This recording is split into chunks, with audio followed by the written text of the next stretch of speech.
ചരിത്രത്തിന്റെ മുഴുവൻ അടയാളങ്ങളും തല്ലിയുടച്ചുകൊണ്ട് ഒരു ഏകശിലാ സംസ്കാരം ഇന്ത്യയിൽ അടിച്ചേൽപ്പിക്കുവാനുള്ള ആസൂത്രിതമായ ശ്രമങ്ങൾ വ്യാപകമാകുകയാണ്. അത്തരമൊരു സന്ദർഭത്തിലാണ് മലബാറിന്റെ സഹവർത്തനത്തെക്കുറിച്ച്, അതുല്യമായ സഹവർത്തിത്വ പാഠങ്ങളെക്കുറിച്ച് നാം ചർച്ച ചെയ്യുന്നത്. മുജാഹിദ് പ്രസ്ഥാനത്തെ സംബന്ധിച്ചിടത്തോളം അതിന് 100% അവകാശമുണ്ട്. മുജാഹിദ് പ്രസ്ഥാനത്തിന് ബൗദ്ധിക നേതൃത്വം നൽകിയ, അല്ലെങ്കിൽ ഈ നവോത്ഥാന പരിശ്രമങ്ങൾക്ക് പ്രചോദനം നൽകിയ മഹാമനീഷികൾ ഈ നാട്ടിൽ സൗഹൃദത്തിന്റെ വലിയ മാതൃകകൾ തീർത്തുകൊണ്ടാണ് കടന്നുപോയിട്ടുള്ളത്. മലയാളക്കരയിലേക്ക് വന്ന വ്യത്യസ്തമായ മതസമൂഹങ്ങൾ അവരുടെ ഉദ്ദേശ്യം മുഖ്യമായും കച്ചവടമായിരുന്നു എന്നിവിടെ പറഞ്ഞു. ആ കച്ചവടത്തോടൊപ്പം അവർ പല രൂപത്തിലുള്ള സാമൂഹിക വിദ്യാഭ്യാസ പ്രവർത്തനങ്ങൾ അവരിവിടെ നിർവഹിക്കുകയുണ്ടായി. ചുരുക്കം ചിലർ കുരിശുയുദ്ധത്തിന്റെ ഇടുങ്ങിയ ചിന്തകൾ പേറിക്കൊണ്ട് മലയാളക്കരയിൽ കാലുകുത്തിയിട്ടുണ്ട്, കപ്പിലിറങ്ങിയിട്ടുണ്ട്. വിദേശികളുടെ കച്ചവടത്തിന്റെ ഏറ്റവും വലിയ തടസ്സം മലയാളക്കരയിലെ മുസ്ലിങ്ങളാണ് എന്ന് മനസ്സിലാക്കിയ വർഗീയതയുള്ള, വിദ്വേഷമുള്ള കച്ചവടക്കാർ,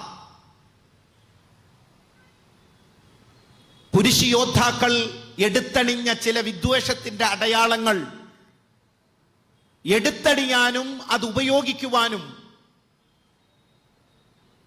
നമ്മുടെ തീരങ്ങളിൽ ശ്രമിച്ചതായി രേഖകളിൽ കാണാവുന്നതാണ്. ചരിത്ര രേഖകൾ പറയുന്ന വസ്തുതയാണ്. പക്ഷേ ഇവിടെ നിലനിന്നിരുന്ന ഒരു പരസ്പരാശ്രിത സമൂഹം ഈ കച്ചവടക്കാർക്ക് ഏറ്റവും വലിയ ഭീഷണിയായിരുന്നു.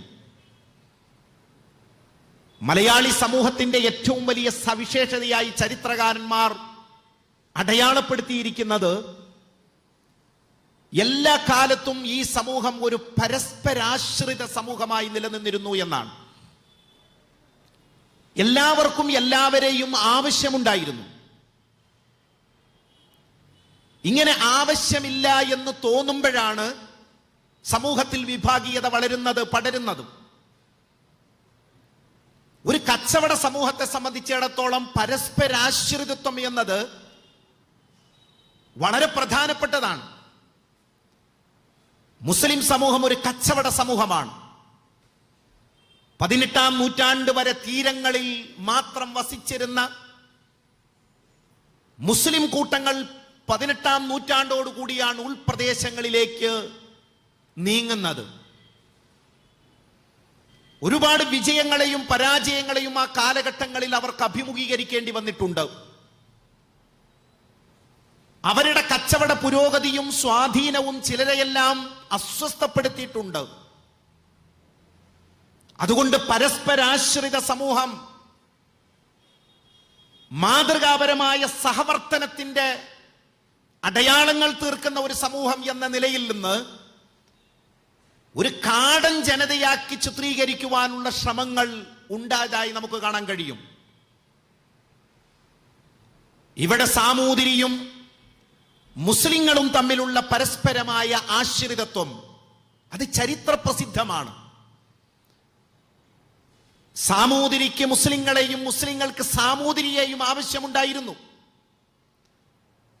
ഇരുവിഭാഗവും പരസ്പരം ആശ്രയിച്ചുകൊണ്ടായിരുന്നു കഴിഞ്ഞിരുന്നത്. അങ്ങനെ ആശ്രയിച്ച് കഴിയുമ്പോൾ തന്നെയാണ് അനന്യമായ സഹവർത്തനത്തിന്റെ മാതൃകകൾ ഉണ്ടാകുന്നത്. ഈ കേരളത്തിൽ ഉണ്ടായിട്ടുള്ള സഹവർത്തനത്തിന്റെ മോഡലുകൾ പരിശോധിച്ചാൽ നമുക്ക് കാണാൻ കഴിയുന്നത് പരസ്പരം ആശ്രയിച്ച് കഴിയുന്ന ഒരു സാഹചര്യം ഉണ്ടായതുകൊണ്ടാണ് എന്ന് നമുക്ക് മനസ്സിലാക്കാൻ കഴിയുന്ന വസ്തുതയാണ്.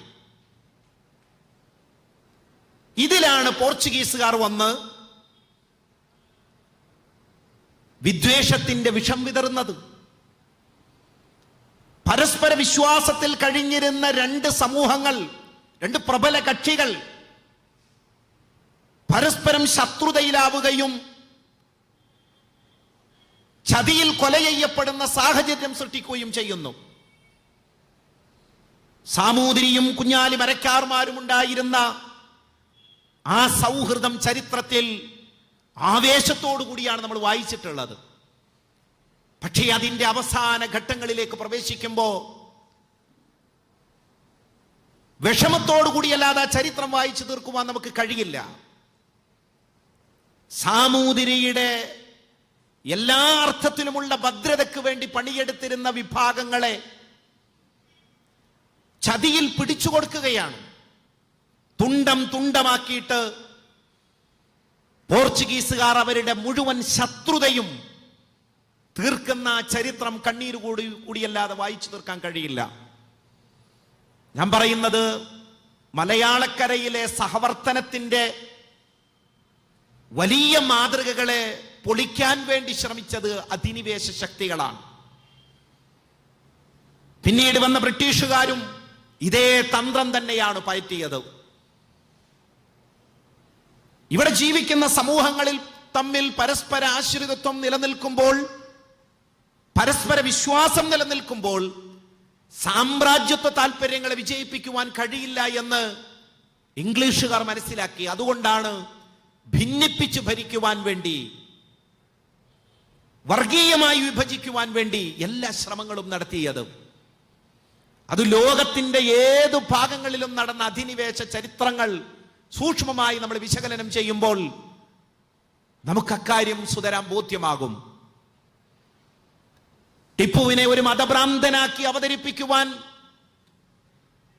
ഇംഗ്ലീഷുകാരെ ദൃഷ്ടരാക്കിയത് എന്ത് എന്ന് ചോദിച്ചാൽ ടിപ്പുവിന്റെ മതസൗഹാർദ്ദത്തിന്റെ പാഠങ്ങളെ ചരിത്രത്തിൽ നിന്ന് മായ്ച്ചു കളയുന്നതിന് വേണ്ടിയാണ്. ഇന്ന് ആ ഇംഗ്ലീഷുകാരുടെ ചരിത്രം തൊണ്ട തൊടാതെ വിഴുങ്ങിയവരാണ് ഛർദിച്ചുകൊണ്ടിരിക്കുന്നത്. ആ വിഷ ചരിത്രം ഛർദിച്ചുകൊണ്ടിരിക്കുന്നത്. ടിപ്പുവിന്റെ പേരിൽ സമൂഹത്തെ വിഭജിക്കുവാനുള്ള, സമൂഹത്തിൽ ഛിദ്രതയുണ്ടാക്കുവാനുള്ള ആസൂത്രിതമായ ശ്രമങ്ങൾ നടക്കുന്നു. യഥാർത്ഥത്തിൽ ടിപ്പുവിന്റെ ചരിത്രം സൂക്ഷ്മമായി നമ്മൾ വിശകലനം ചെയ്യുമ്പോൾ നമുക്ക് മനസ്സിലാക്കാൻ കഴിയുന്നത് പരസ്പരം ആശ്രയിച്ച് കഴിയുന്ന ഒരു സമൂഹത്തെ മതം നോക്കാതെ, നിറം നോക്കാതെ, പ്രദേശം നോക്കാതെ സഹായിക്കുവാനും പരിഗണിക്കുവാനും ടിപ്പുവും കൂട്ടരും ശ്രദ്ധ ചെലുത്തിയിരുന്നു എന്നുള്ളതാണ്. നൂറുകണക്കിന് ക്ഷേത്രങ്ങൾക്ക് സഹായം അനുവദിച്ചുകൊണ്ട്, അതുപോലെ തന്നെ ഹൈന്ദവ തറവാടുകളുടെ ഉന്നമനത്തിന് വേണ്ടി ഒക്കെ ടിപ്പുവിന്റെ നേതൃത്വത്തിൽ നടത്തിയിട്ടുള്ള പരിശ്രമങ്ങൾ ചരിത്രത്തിൽ നമുക്ക് വായിക്കാൻ കഴിയും. ഇതെല്ലാം മൂടി വെച്ചുകൊണ്ടാണ് ഒരു മതഭ്രാന്തനായിക്കൊണ്ട് ടിപ്പുവിനെ അവതരിപ്പിക്കുവാൻ വേണ്ടി ശ്രമിച്ചുകൊണ്ടിരിക്കുന്നത്. നമ്മൾ ഭയപ്പെടേണ്ടത് നമ്മുടെ ചരിത്രത്തെ വികലമാക്കുന്നതിനെയാണ്. നമ്മുടെ പുതിയ തലമുറക്ക് ഈ സഹവർത്തനത്തിന്റെ ചരിത്രം പകർന്നു നൽകുവാൻ നമുക്ക് കഴിയേണ്ടതുണ്ട്. എന്നാൽ ഇന്ന് ഹിന്ദുക്കളുടെ ഇടയിൽ, മുസ്ലിങ്ങളുടെ ഇടയിൽ, ക്രിസ്ത്യാനികളുടെ ഇടയിൽ വിഭാഗീയത, വർഗീയത പടർത്തുവാൻ വേണ്ടിയുള്ള ആസൂത്രിതമായ ശ്രമങ്ങൾ നടക്കുന്നു.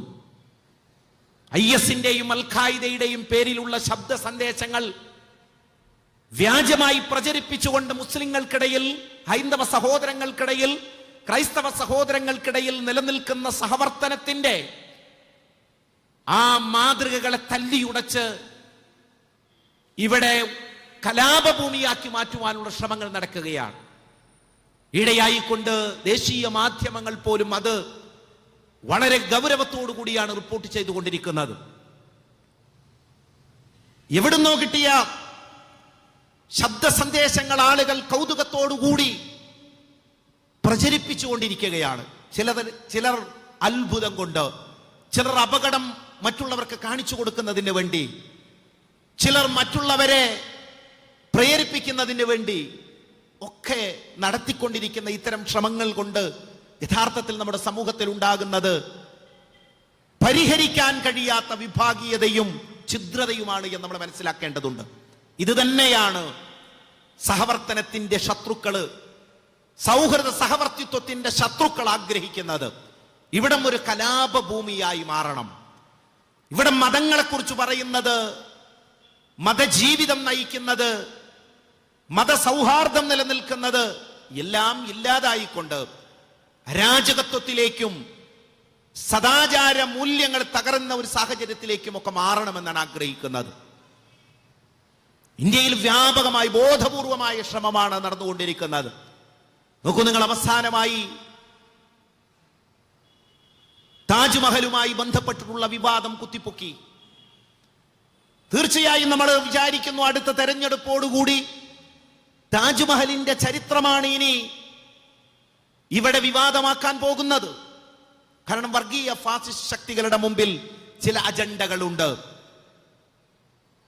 ആ അജണ്ടകൾ സാധൂകരിക്കുന്ന രൂപത്തിലുള്ള വർഗീയ ധ്രുവീകരണ പ്രവർത്തനങ്ങൾ കൂടി നമ്മുടെ രാജ്യത്ത് നടക്കുകയാണെങ്കിൽ ആരായിരിക്കും വിജയിക്കുന്നത് എന്ന് തിരിച്ചറിയുവാനുള്ള ഒരു സന്ദർഭമായിട്ട് ഇതിനെ നമ്മൾ മനസ്സിലാക്കേണ്ടതുണ്ട്. ഇത് ഗൗരവമായ ഒരു സെമിനാറായിട്ടാണ് നമ്മൾ മനസ്സിലാക്കേണ്ടത്. കാരണം നമ്മളിൽ നിന്ന് പോകുന്ന സുഹൃതങ്ങൾ, നമ്മളിൽ നിന്ന് പോകുന്ന സൗഹൃദ പാഠങ്ങൾ അത് തിരിച്ചു കൊണ്ടുവരേണ്ടതുണ്ട്.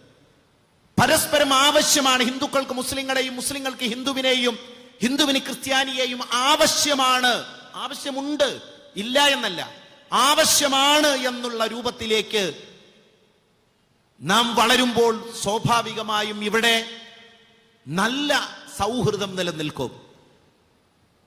മതപരമായ വിയോജിപ്പുകൾ നിലനിർത്തിക്കൊണ്ട് തന്നെ ആ സൗഹൃദം പങ്കിടുവാൻ കഴിയും. ഈ ചിത്രങ്ങൾ നിങ്ങൾ പരിശോധിച്ച് നോക്കുക. ഒരുപാട് മഹാന്മാരുടെ ചിത്രങ്ങൾ ഇതിലുണ്ട്. ഇതിന് പുറത്തുള്ള ആളുകൾ, കേരളത്തിന്റെ നവോത്ഥാനത്തിലൊക്കെ വലിയ പങ്ക് വഹിച്ച ആളുകൾ, ഇങ്ങനെയുള്ള മഹാന്മാരൊക്കെ തീർത്തിട്ടുള്ള ഈ സൗഹൃദ പാഠങ്ങളെ പുനരുജ്ജീവിപ്പിക്കുക എന്നുള്ള വലിയ ഒരു ദൗത്യമാണ് നമ്മുടെ മുമ്പിലുള്ളത് എന്ന് ഓർമ്മിപ്പിക്കുന്നതിന് വേണ്ടിയാണ് കേരള നദ്വത്തുൽ മുജാഹിദീന്റെ സംസ്ഥാന സമ്മേളനത്തോടനുബന്ധിച്ച് ഇങ്ങനെ ഒരു സെമിനാർ ഇവിടെ സംഘടിപ്പിച്ചിട്ടുള്ളത്. ദീർഘമായി സംസാരിക്കേണ്ട ആവശ്യമില്ല. ഒരു ഉണർത്തൽ മാത്രമാണ് ഇവിടെ ഉദ്ദേശിക്കുന്നത്. അതിനിത് തീർച്ചയായും സഹായകരമായി തീരട്ടെ എന്ന് ആത്മാർത്ഥമായി പ്രാർത്ഥിച്ചുകൊണ്ട് ഞാൻ എൻ്റെ വാക്കുകൾ ഉപസംഹരിക്കുകയാണ്. അസ്സലാമു അലൈക്കും വറഹ്മത്തുള്ളാഹി വബറകാതുഹു.